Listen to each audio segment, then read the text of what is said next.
नमस्कार साथियों, स्वागत है आपके अपने channel easy learn and higher target में। दोस्तों, आज के इस वीडियो में हम ऑटोमोबाइल इंजीनियरिंग जो कि मैकेनिकल इंजीनियर फिफ्थ सेमेस्टर वालों को पढ़ना है।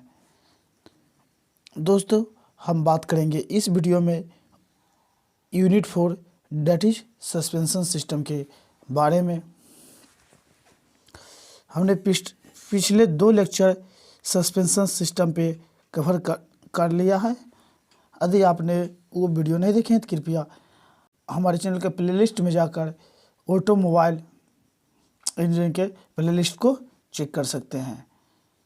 तो आज का जो टॉपिक होने जा रहा है वो टॉपिक है टाइप्स ऑफ सस्पेंशन सिस्टम, और जिसके कि हम दूसरे type that is leaf spring suspension system के बारे में चर्चा करेंगे। लीफ स्प्रिंग सस्पेंशन सिस्टम के बारे में कहता है it is a spring made up of several strip of metal bent slightly upward and clamped together on top of each other. A leaf spring is a simpler spring used universally for suspension system in light and heavy commercial vehicle. For car, those are widely used for the rear suspension. Sometimes it is also known as semi-elliptical, elliptical or carriage spring. Means leaf spring suspension system जो है वो बनता है किससे, several strip of metal के rod से, metal से, जो कि एक कर्व के आकार में होता है। उस स्ट्रिप को एक के ऊपर एक रखकर और एक दूसरे के साथ क्लैम्प कर दिया जाता है। ये लीफ स्प्रिंग जो होता है वो सिंपल यूज किया जाता है यूनिवर्सली फॉर सस्पेंशन सिस्टम, किसमें, light vehicle and heavy commercial vehicle.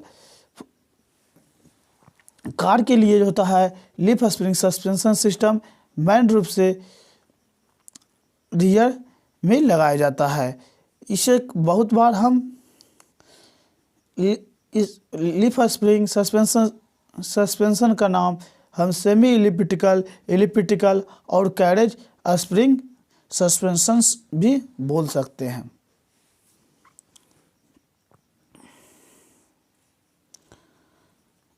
दोस्तों, नेक्स्ट इज ये इसका फिगर है। ये जो आप देख रहे हैं ये पार्ट फ्रेम का है, इसमें नेमिंग भी किया हुआ है। इस पोर्शन में इस जगह पे रियर एक्सल कनेक्टेड रहता है और यू क्लैंप के थ्रू सारे लीफ जो होता है वो एक दूसरे से कनेक्टेड रहता है।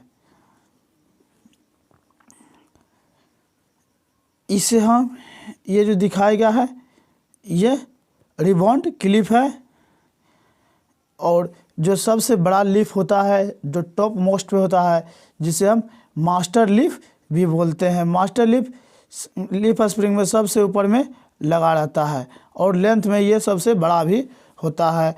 और इसे हम ये जो दिखाया गया है इसे हम लीफ स्प्रिंग आइस बोलते हैं, और इसे हम बसिंग भी बोल सकते हैं। और ये जो पोर्शन है इसे हम सेकल बोलते हैं। लीफ स्प्रिंग सस्पेंशन सिस्टम में क्या होता है कि एक साइड जो होता है लीफ स्प्रिंग के वो चेचिस के साथ या फ्रेम के साथ फिक्स होता है, जबकि दूसरा जो होता है वो नट बोल्ट के सहारे फ्री होता है। और ये कैसे कार्य करता है हम वर्किंग में इसका डिस्कस करेंगे। अब हम बात करते हैं parts of leaf spring suspension system. हमने इसका फिगर को आपको दिखा दिया, उसमें आप पार्ट के बारे में देखे होंगे। यदि नहीं याद है तो मैं आपको बताता हूँ। जो इसका पहला पार्ट है डेट इज मेटल प्लेट और लिप्स, मतलब ये जो लीफ स्प्रिंग जो है ये मेटल प्लेट से मिलकर बने होते हैं। सेकेंड पार्ट जो है वो रबर बस है, थर्ड पार्ट जो है मास्टर लिप है, जिसके बारे में मैंने बताया कि लिप स्प्रिंग में सबसे टॉप मोस्ट और लॉन्गेस्ट जो लिप होगा उसे हम मास्टर लिप बोलते हैं। फोर्थ जो पार्ट है दैट इज सेंटर बोल्ट, एक दूसरे से कनेक्ट करने के लिए सेंटर पे जो बोल्ट लगाया जाता है उसे हम सेंटर बोल्ट कहते हैं। और रियल एक्सल्स से कनेक्ट करके लोअर लिप तक के कनेक्शन के लिए हम युक बोल्ट का उपयोग करते हैं। और ये रिबॉन्ड क्लिप है जिसके बारे में मैंने आपको बताया। और next is shackle and 8 number जो है जो that is spring eyes, it's means leaf spring eyes. Next part, अब हम बात करते हैं कि working of leaf spring suspension, आखिर ये काम कैसे करता है। सो दोस्तों, ये कहता है कि the leaf spring consist of several leaves called blades. Leaf spring जो है वो बहुत सारे लिप्स से मिलकर बने होते हैं जिसे हम ब्लेड कहते हैं। The blades vary in length as shown in figure. The lengthiest blade has eyes on its and.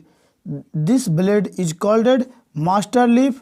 All blades are bound together through a steel strap. Means ये हुआ कि जो ब्लेड होता है उसकी लेंथ वेरी करता है, जैसे कि फिगर में दिखाया गया है। और जो सबसे लंबा ब्लेड होता है उसके एंड में आइज बना होता है और इस ब्लेड को हम मास्टर लिप भी बोलते हैं। और जितना भी ब्लेड होता है उस सबको बॉन्ड टुगेदर करते हैं एक दूसरे के साथ। हम जब बॉन्ड करते हैं, बांधते हैं, किसके थ्रू? स्टील स्ट्रैप के through.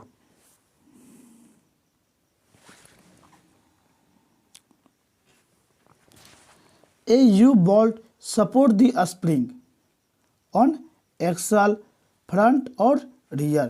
One end of the spring is mounted on frame with a simple pin, while on other end a connection is made with shackle. Means ये हुआ कि एक यू बोल्ट जो होता है, यू बोल्ट सपोर्ट करता है स्प्रिंग को किस ऑन एक्सल के ऊपर में, और या फ्रंट एक्सल हो या रियल एक्सल हो। और ये जो लिप स्प्रिंग होता है उसके एक एंड जो होता है वो फ्रेम के साथ सिंपल पिन के सहारे माउंट कर दिया जाता है, फिक्स कर दिया जाता है। जबकि दूसरा एंड जो होता है उसको कनेक्शन किया जाता है किसके साथ? सेकल के साथ, और जो कि फ्री होता है।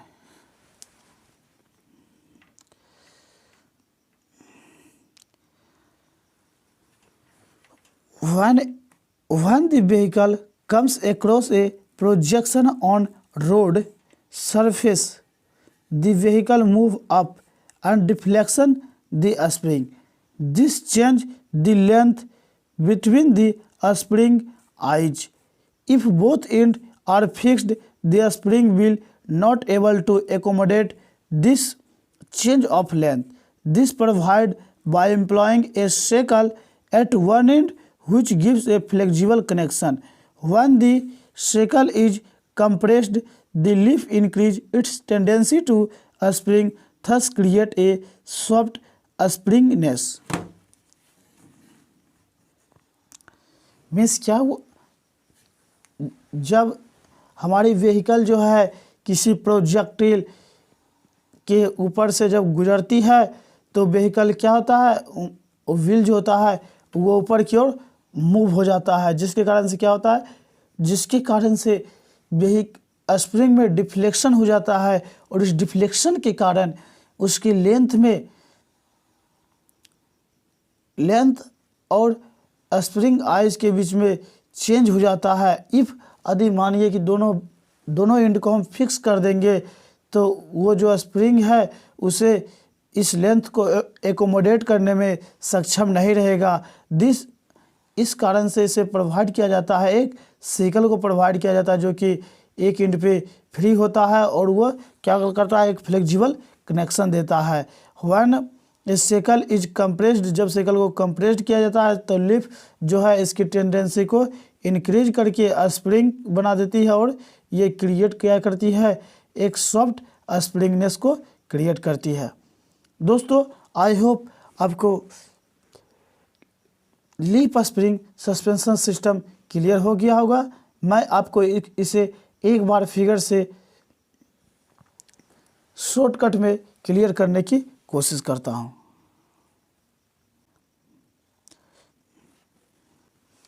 दोस्तों मैंने जैसा कि बताया कि इसके जो एक एंड जो होता है वो फिक्स होता है, जबकि दूसरा एंड फ्री होता है। फ्री कहने का मतलब ये हुआ कि ये जो शेकल है ये लेफ्ट और राइट की ओर मूवमेंट कर सकता है।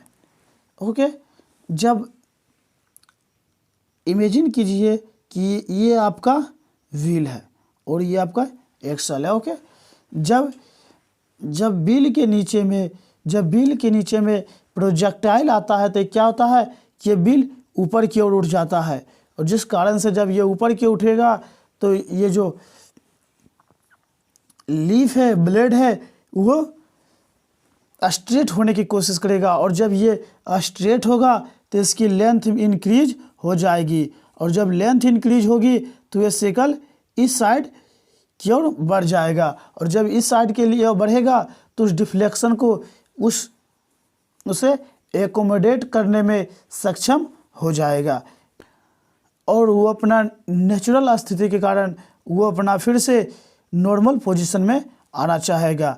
इस प्रकार से जो है लीफ स्प्रिंग सस्पेंशन सिस्टम कार्य करता है। आई होप आपको leaf spring suspension system clear हो गया होगा। यदि आप हमारे चैनल पर पहली बार आए हैं कृपया हमारे चैनल को सब्सक्राइब कीजिए। यदि आपको हमारे वीडियो पसंद आया हो तो कृपया हमारे वीडियो को लाइक कीजिए, अपने तमाम दोस्तों के साथ शेयर कीजिए। यदि आपके पास कोई डाउट रह जाता है तो हमें कमेंट कीजिए, मैं रिप्लाई देने की कोशिश करूंगा। और इस वीडियो को आप फेसबुक पेज पर देख रहे हैं, कृपया हमारे पेज को लाइक एंड फॉलो करना बिल्कुल ना भूलें। थैंक यू, मिलते हैं आपसे एक नए टॉपिक के साथ। जय हिंद, जय भारत।